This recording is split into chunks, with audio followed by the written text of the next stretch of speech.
Shivanand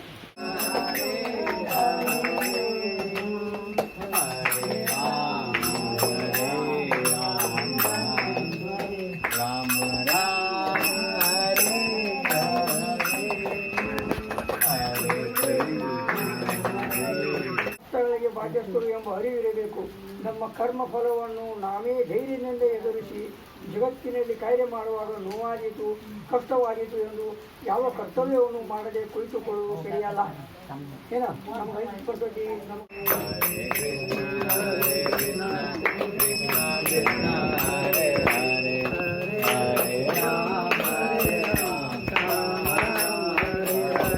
Hare